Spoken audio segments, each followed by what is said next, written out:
Olá, você já imaginou qual seria o tamanho de um vírus?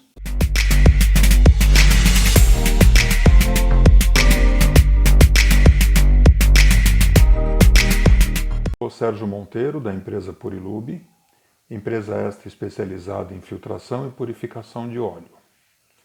Nós resolvemos fazer esse vídeo para tratar de um vírus, uma coisa muito pequenininha, que está causando uma pandemia e que praticamente parou o mundo.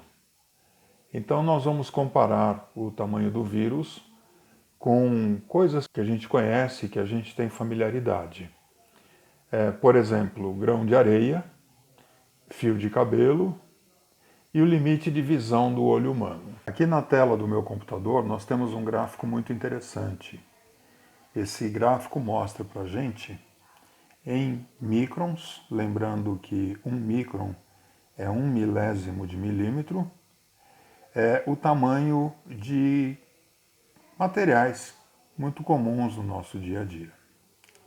Então, como eu citei agora há pouco, um grão de areia mede de 100 microns, ou seja, 0,1 milímetro, até aproximadamente 3.000 microns, ou aproximadamente 3 milímetros. Aqui um fio de cabelo tem de diâmetro algo variando entre 70 microns, os cabelos mais fininhos, até 300 microns, aqueles cabelos um pouco mais grossos. Pólen de plantas, de flores, medem algo entre 20 microns e 90 microns.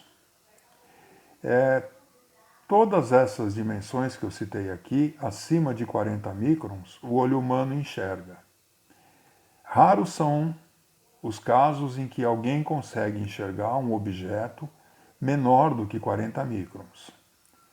Então, olhando aqui, as bactérias, elas costumam ter um tamanho que varia de 0,3 micron aproximadamente até 60 microns, ou seja, o olho humano é capaz de enxergar algumas bactérias, mas a grande maioria das bactérias não é visível a olho nu.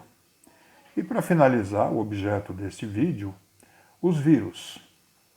Os menores vírus medem 1/100º de micron, ou 1/100º de milésimo de milímetro, e os maiores vírus medem 0,2 de micron, ou 0,2 de milésimo de milímetro.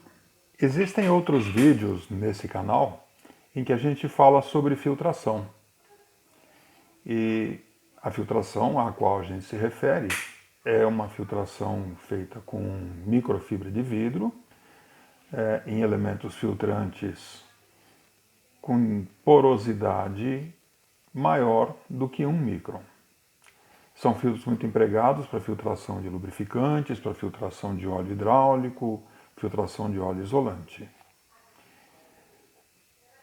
Quando se fala em filtração de macromoléculas, que são décimos de micron, por exemplo, para remoção de bactérias, os filtros que a gente conhece no mercado industrial, no qual a gente atua, já não tem finalidade, já não tem serventia para isso.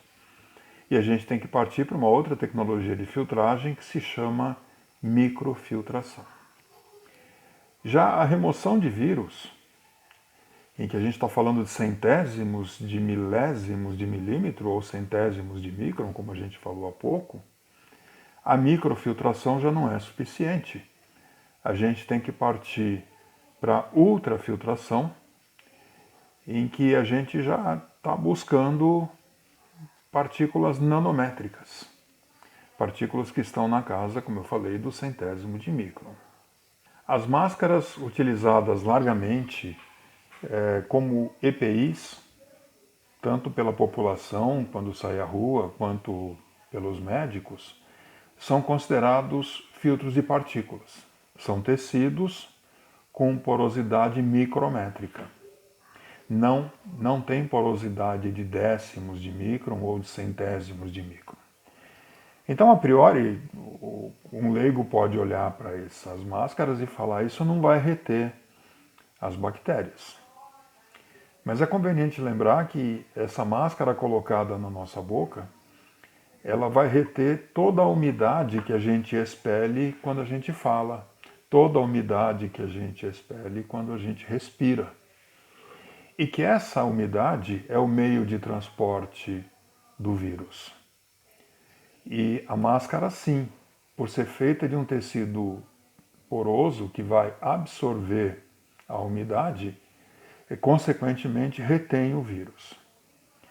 É interessante, eu estou bastante preocupado, eu estou trabalhando em casa, vocês podem ver pela qualidade desse vídeo, que ele é um vídeo amador, a nossa produtora não está filmando, e quando eu saio na rua eu ponho máscara, eu gosto de sair para pedalar, eu ponho máscara.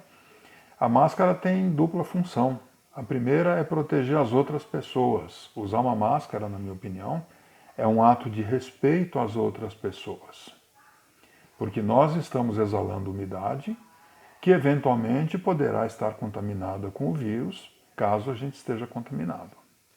Se todos usarem a máscara, a gente reduz bastante.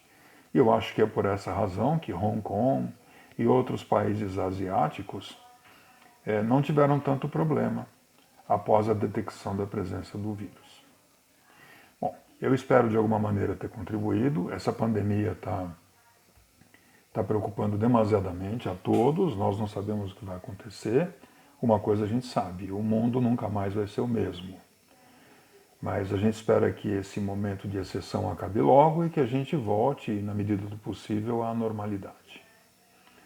Eu deixo o meu recado, eu tenho uma prima médica, doutora Ruth, e ela sempre fala para nós da família: morrer é inevitável. Morrer de uma doença que tinha prevenção é uma ignorância. Então, se todos nós nos prevenirmos, se todos nós respeitarmos o nosso próximo, usando máscara, e na medida do possível evitarmos de ir para a rua, a gente vence essa batalha. Obrigado pelo seu tempo. Esse vídeo fugiu um pouco dos nossos conteúdos técnicos habituais e eu espero em breve voltar com novos assuntos de interesse para quem lida com óleos e lubrificantes. Muito obrigado.